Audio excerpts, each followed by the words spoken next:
बिस्मिल्लाहिर्रहमानिर्रहीम। अस्सलाम वालेकुम नाज़रीन, आप यूट्यूब चैनल देख रहे हैं। मैं इमरान खान हूँ। अक़वाम मुत्तहिदा तैयारी कर रहा है एक मुबैना एटमी हमले की और उसके बाद की सिचुएशन की जो ईरान के ऊपर होगा। अब ईरान पे एटमी हमला यानी जापान पे एटमी हमला क्यों हुआ था, आप याद करें ना वो दौर। जापान भी हार नहीं मान रहा था, पीछे नहीं हट रहा था, शिकस्त तस्लीम नहीं कर रहा था। लेकिन जब वहां पे एटमी हमले हुए तो उसके बाद जापान बदल गया। तो अब वही फॉर्मूला शायद अमेरिका और इसराइल के दिमाग में चल रहा है और अक़वाम मुत्तहिदा उसके लिए तैयारी भी कर रहा है, हालात का जायजा ले रहा है। अगर ऐसा होता है तो फिर हम क्या करेंगे। जो ट्वीट है मोहम्मद सफ़ा की वो मैं आपके सामने रख देता हूं। People don't understand the gravity. ये लोग उसकी शिद्दत का अंदाजा भी नहीं लगा सकते। न्यूकिंग 10 मिलियन, 1 करोड़ लोगों के ऊपर एटम बम फेंक देना, यानी एक ऐसा एरिया डिस्कस हो रहा है जहां पे 1 करोड़ लोग रहते हैं। Regular working class people with dreams, ऐसे लोगों के ऊपर जो काम करने वाले लोग हैं, जो ख्वाब देखते हैं, जीना चाहते हैं। Only the people can stop it. सिर्फ लोग ही इसे रोक सकते हैं। एक्ट नाउ, अभी इसके ऊपर अमल करवाइए। हिस्ट्री विल रिमेंबर अस, तारीख हमें याद रखेगी। अब ये एक बहुत बड़ा दावा है और आलमी मीडिया में हर तरफ ये खबर फैली हुई है कि क्या वाकई एक प्लान किया गया है कि ईरान पे एटमी धमाका किया जाए और अक़वाम मुत्तहिदा को उसके बारे में आगाह किया गया है और अक़वाम मुत्तहिदा उसके बारे में डीप डिस्कशन अंदरूने खाना कर रहा है कि अगर ईरान पे एटमी हमला होता है तो दुनिया को कैसे कंट्रोल करना है और मामलात को आगे कैसे बढ़ाना है, फौरी तौर पे कौन कौन से इकदाम करने होंगे। और इन्हीं चीज़ों के लीक होने पर मोहम्मद सफ़ा ने अपने आप को अलग किया अक़वाम मुत्तहिदा की सफारत से। नाज़रीन, इस किस्म की खबरों से ना आलमी मंडी में बेचैनी बढ़ जाती है, तेल की कीमत ऊपर जाती है। अभी इस वक्त आलमी मंडी में जो तेल की कीमत है वो $115 फी बैरल।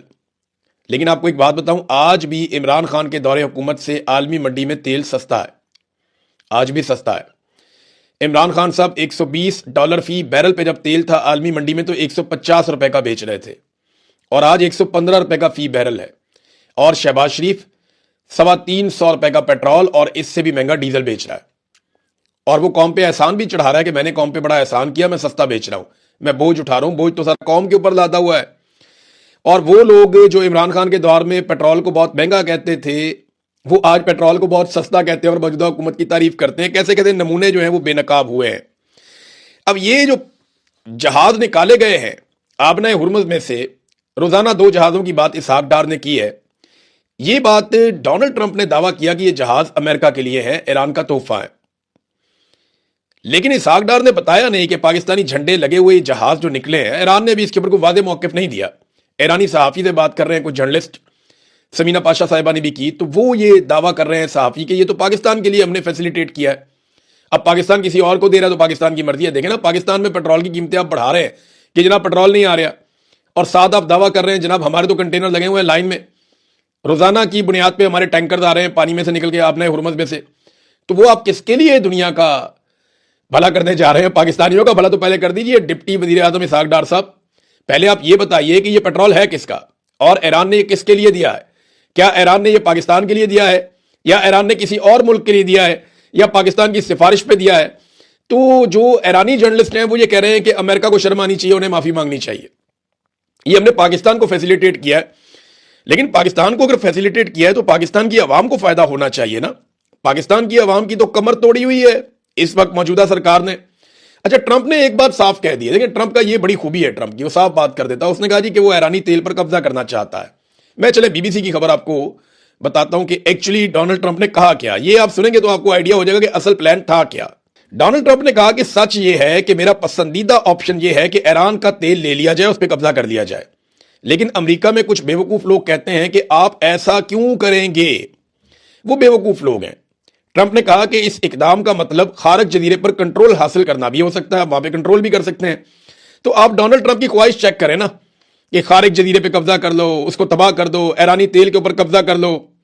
लेकिन जब इराक के ऊपर अमेरिका ने कब्जा किया था तब कहा गया था कि कीमियाई हथियार है, उस बहाने आए लड़ाई की, तेल पे कब्जा कर लिया। पिछले 25 साल से वहां का तेल बेच रहे हैं। फिर इसी तरह लीबिया में किया गया, इल्जामात कुछ और थे, अटैक किया गया, कर्नल कदाफी को बाहर किया गया और कब्जा कर लिया गया। अब बड़ी बड़ी रिफाइनरीज उनके कंट्रोल में, अमेरिकन कंपनियों के। यही कुछ जो है वो वेनेजुएला में किया गया। एक दौर में इराक को कहा गया कुवैत के ऊपर अटैक कर दो, इराक ने कुवैत पे अटैक किया, साथ ही इन्होंने इराक को मारा और कुवैत के ऊपर भी अपना कंट्रोल ले लिया, उसके तेल के ऊपर भी। जो अरब ममालिक हैं उनका जो तेल निकलता है उसके ऊपर भी अमेरिका का कंट्रोल रहता है। अब वेनेजुएला में इल्जामात क्या आते कि जनाब ये स्मगलिंग करते हैं, इनके ऊपर स्मगलिंग के पर्चे मुकदमा थे, इनको नहीं छोड़ना, उनका सदर उठा के ले गए और बाद में तेल पे कब्जा कर लिया। डोनाल्ड ट्रंप ने अपने मुंह से कहा जी तेल चाहिए था। और यहां पे अब ईरान की लड़ाई में भी डोनाल्ड ट्रंप के मुंह से निकल गया जनाब तेल चाहिए। ये जो खारक जजीरे वाला मामला ना, ये नया नहीं है, ये खारक जजीरे वाला मामला बहुत पुराना है। 1980 से 1988 के दरमियान ईरान इराक वॉर चल रही थी। उस दौर में बतौर एक कारोबारी शख्सियत डोनाल्ड ट्रंप ने इंटरव्यू दिया था, ये आज से 40 साल पुरानी बात है। और तब भी डोनाल्ड ट्रंप ने कहा था गार्डियन अखबार को इंटरव्यू देते हुए कि अगर ईरान ने अमरीकी ठिकानों पर हमला किया तो जजीरा खारक पर कब्जा कर लिया जाएगा। यानी उस दौर में भी डोनाल्ड ट्रंप के दिमाग में यही बात चल रही थी कि खारक जजीरे पे कब्जा किया जाए। पुराना ख्वाब है, ऐसा नहीं है कि डोनाल्ड ट्रंप पहली मर्तबा इस जजीरे को जानता है। डोनाल्ड ट्रंप को बहुत पुराना पता है कि ये जजीरा क्या है, इसकी अहमियत क्या है और इस पे कब्जा करना कितना बड़ा फायदा हो सकता है। 40 साल पुरानी कहानी, आप अंदाजा करें। नाज़रीन, दूसरी जानिब ईरान भी लगातार हमले कर रहा है और ईरान अपने हथियार भी जमा कर रहा है, अपनी तवानाइयां भी इकट्ठी कर रहा है कि अगर बड़ा हमला किया जाए तो ईरान भी बड़ा जवाब देगा। गुज़िश्ता रोज इसराइल और अमेरिका ने ईरान में बमबारी की, उनके जो पावर स्टेशन हैं उन पे अटैक किया तो तेहरान का एक बड़ा हिस्सा अंधेरे में डूब गया। अब उसके जवाब में तेहरान ने पहले तो रिकवर किया अपनी बिजली को। मैंने आपको बताया था कि ईरान का बिजली का निज़ाम जो है सेंट्रलाइज नहीं है, आप पूरे ईरान की बिजली बंद नहीं कर सकते, वो अपनी बिजली बहाल कर लेंगे। और उन्होंने अपनी बिजली बहाल कर ली चंद घंटों के बाद।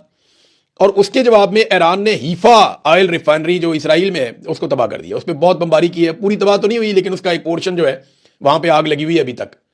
और हीफा पे उन्होंने वापस अटैक कर दिया।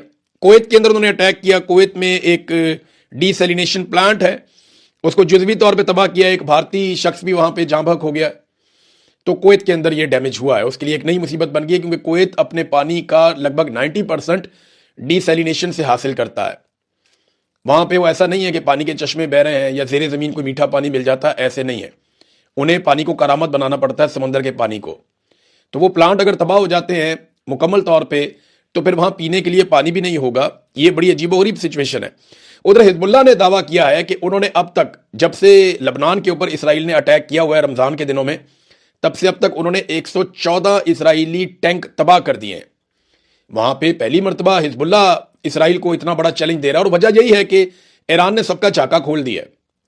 ईरान को जो सबसे बड़ा एक मुतालबा किया जाता है ना रीजन के ममालिक की जानिब से कि वो अपने आप को महदूद करे और उन तहरीकों को सपोर्ट ना करे जो लोग अपनी आज़ादी के लिए, अपने हकूक के लिए लड़ रहे हैं। ईरान समझता है कि ये अपने हकूक और आज़ादी के लिए लड़ रहे हैं। ये हिजबुल्लाह है, हमास है, हौती है। लेकिन दूसरी तरफ जो ममालिक हैं या इसराइल है वो ये समझते हैं कि ये दहशतगर्द हैं, लिहाजा इनको ईरान सपोर्ट ना करे। अब ये एक बहुत बड़ी नजरियाती लड़ाई है जो लगातार बड़े लंबे अरसे से चल रही है।